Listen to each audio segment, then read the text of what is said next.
Hello my dear student. तो आज बड़ी खुशखबरी का दिन है। आज से हम लोग स्टार्ट करने वाले हैं फिजिक्स का सिलेबस। और सबसे पहले बात करते हैं कि आज के सेशन में हम डिस्कस क्या करने वाले हैं। तो आज के सेशन में हम लोग डिस्कस करेंगे फिजिक्स के सिलेबस के बारे में। 12th का फिजिक्स का सिलेबस है क्या, ठीक है ना। आफ्टर दैट कुछ स्ट्रेटेजी बनाएंगे कि कैसे हमें इस सिलेबस को डील करना है और कैसे हम क्या कर सकते हैं 70 में 70 मार्क्स जो है आपके बोर्ड एग्जामिनेशन में ऑब्टेन कर सकते हैं। साथ ही साथ हम लोग डिस्कस करेंगे कौन सी बुक हमारे लिए काफी अच्छी रहेगी।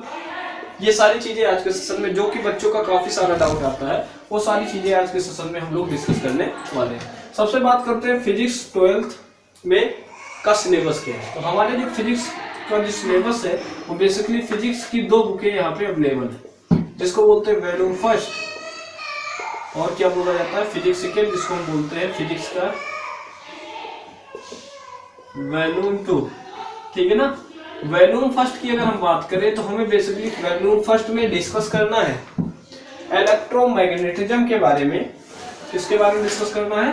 इलेक्ट्रोमैग्नेटिज्म के बारे में।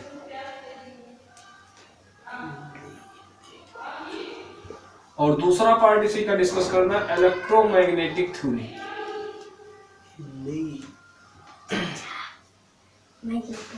इलेक्ट्रोमैग्नेटिक थ्योरी बोले इलेक्ट्रोमैग्नेटिज्म का मतलब होता है विद्युत चुंबकत्व।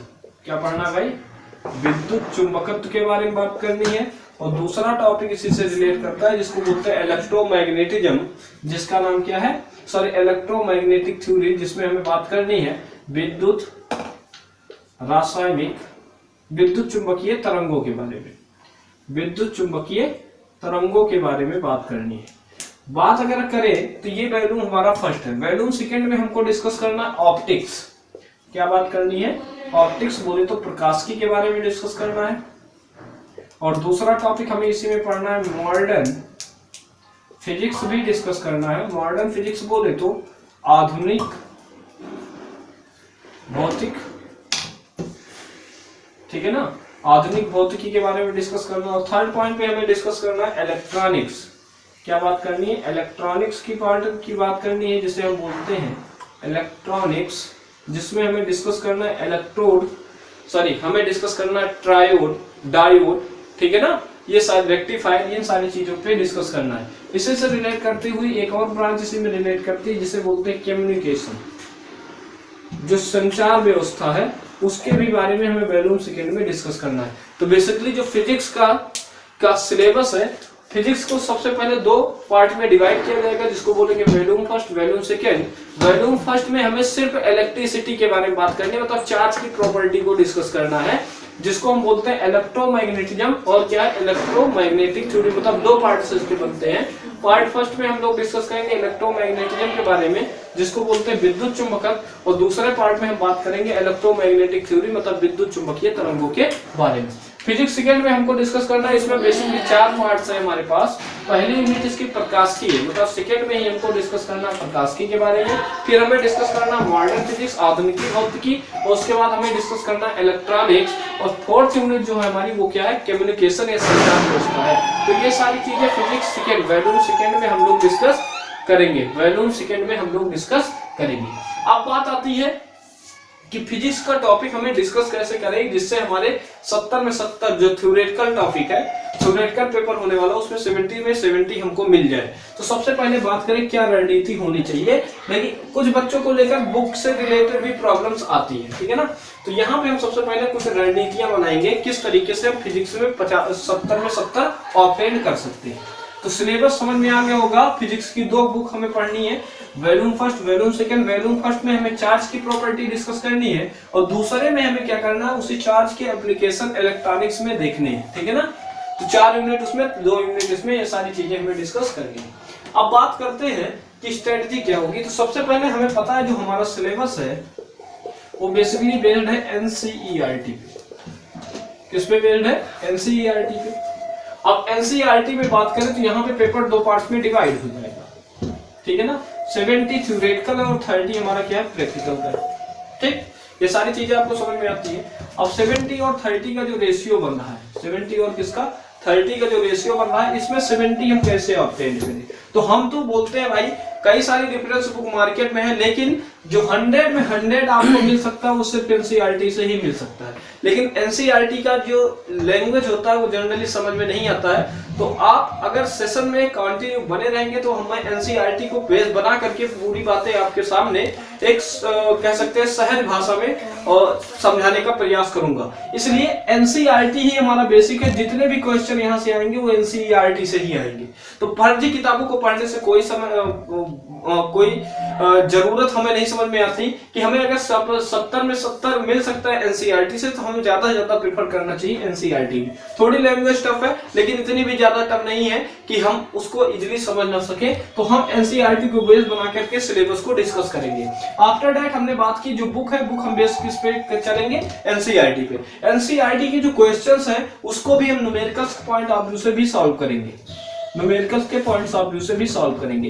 अब बात आती है कि स्ट्रेटजी क्या रहेगी 70 में 17 ऑब्टेन करने में, या कह सकते हैं टोटल 100 में 100 ऑब्टेन करने की। तो हमने कहा कि बुक जो हम लेंगे वो कौन सी प्रेफर करेंगे, एनसीईआरटी। अब कुछ लोग बोलेंगे एनसीईआरटी की बुकें बड़ी जल्दी खत्म हो जाएंगी सर, हम और क्या करेंगे। अरे भाई, अगर एक बार आपकी एनसीईआरटी की बुक खत्म हो जाती है, दूसरी बार भी पढ़िए, तीसरी भी बार पढ़िए, क्योंकि जो भी क्वेश्चन फ्रेम होगा वो बेसिकली किस पे बनेगा, एनसीईआरटी पे। अगर यहां तक हम बात करें आईआईटी की या फिर हम बात करें नीट की, तो नीट और आईआईटी के लिए भी एनसीईआरटी की बुक हमारी सफिशिएंट है। क्योंकि एनसीईआरटी ही क्या करता है, जो सीबीएसई होता है वही कंडक्ट कराता है आईआईटी और नीट का एग्जामिनेशन। तो उसका बेस्ड पेपर किस पे बेस्ड होता है, जो बुकें बेस्ड होती है वो किस पे बेस्ड होती है, एनसीईआरटी पे। तो हमें ज्यादा से ज्यादा प्रेफर करना चाहिए किसको, एनसीईआरटी को। दूसरी बात करते हैं स्ट्रेटजी क्या है इस सिलेबस को डील करने की। तो सबसे पहले हम लोग स्टार्ट करेंगे वॉल्यूम फर्स्ट। और वॉल्यूम फर्स्ट को अगर हम स्टार्ट करेंगे तो वॉल्यूम फर्स्ट को हम स्टडी कैसे करेंगे। तो सबसे पहले अगर हम बात करें जो फिजिक्स है,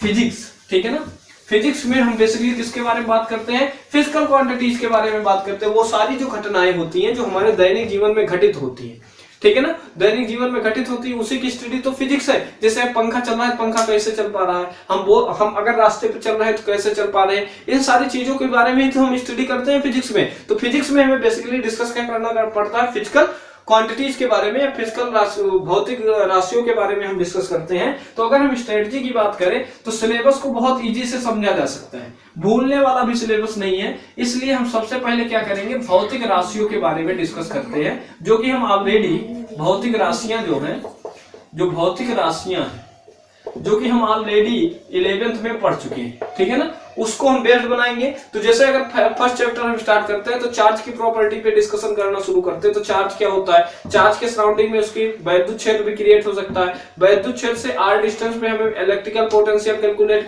करना पड़ सकता है, या वैद्युत क्षेत्र की तीव्रता ज्ञात करनी पड़ सकती है। तो हम सबसे पहले भौतिक राशियों के इंट्रोडक्शन लेंगे, सामान्य परिचय लेंगे, और सामान्य परिचय जब हमको मिल जाएगा तो दूसरे पॉइंट पे हम रिलेशन देखेंगे कि इसका फार्मूला क्या बनता है, किस फार्मूले के थ्रू हम इसको कैलकुलेट कर सकते हैं। जब फार्मूला मिल जाएगा तो हम क्या निकालेंगे, इसकी यूनिट क्या फाइंड करेंगे, यूनिट। और यूनिट में बेसिकली हमें डिस्कस करना है दो फैक्टर्स, एक होता है एमकेएस, एक एमकेएस सिस्टम में यूनिट, और दूसरी क्या है एसआई यूनिट, और तीसरे में हमें डिस्कस करना होता है सीजीएस यूनिट। तो बेसिकली अगर कोई भी फिजिकल क्वांटिटी हम डिस्कस कर रहे हैं तो उस फिजिकल क्वांटिटी में हमें बेसिकली क्या करना है, यूनिट डिस्कस करना है। यूनिट डिस्कस करने के कई सारे जो क्वेश्चन होते हैं जनरली इससे फ्रेम हो जाते हैं, कभी कभी यूनिट से क्वेश्चन पूछ लिया जाता है, ठीक है ना। अब तो 10 क्वेश्चन जो है वो हमारे बहुविकल्पीय आते हैं, तो बहुविकल्पीय क्वेश्चन से यहाँ से फ्रेम होने के चांसेस ज्यादा होते हैं। तो हमें क्या करना है, सबसे पहले कोई भी भौतिक राशि पढ़ रहे हैं, जैसे अगर हम मान लो वैद्युत क्षेत्र की तीव्रता, वैद्युत क्षेत्र की तीव्रता अगर हम पढ़ रहे हैं तो वैद्युत क्षेत्र की तीव्रता में हमें सबसे पहले जानना पड़ेगा वैद्युत क्षेत्र की तीव्रता होती क्या है,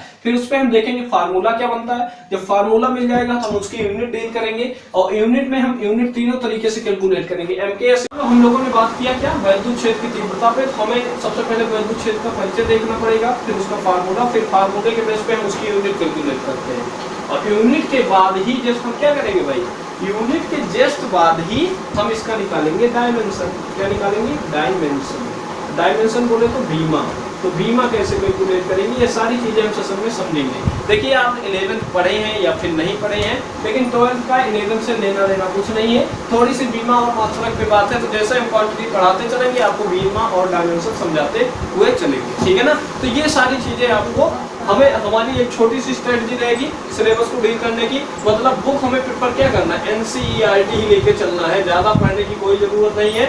एनसीईआरटी से आप इजिली 100 में 100 ऑब्टेन कर सकते हैं। तो एनसीईआरटी को बेस बनाएंगे और उसी बेस पे चीजों को समझने का प्रयास करेंगे, ठीक है ना।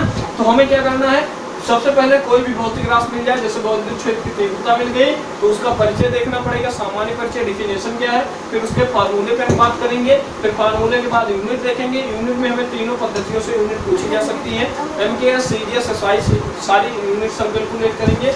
आफ्टर दैट डायमेंशन, और उसके बाद इसका हम क्या करेंगे, प्रूफ कि ये जो हमने फार्मूला डिराइव किया, जो फार्मूला हमने यहाँ पे बनाया था उसका डेरिवेशन कैसे किया जा सकता है। तो फिजिक्स बहुत ही ज्यादा इंटरेस्टिंग टॉपिक है, हमारे साथ बने रहिए। कल से सिलेबस हमारा फर्स्ट चैप्टर का स्टार्ट हो जाएगा। कल हम लोग डिस्कस करेंगे इलेक्ट्रोस्टैटिक्स, जो कि बेसिकली किस पे बेस्ड होता है, चार्ज पे बेस्ड होता है। तो कल का सेशन आपके लिए मोस्ट इंपॉर्टेंट है, तो आप जरूर से जरूर सेशन से बनिए। Thank you.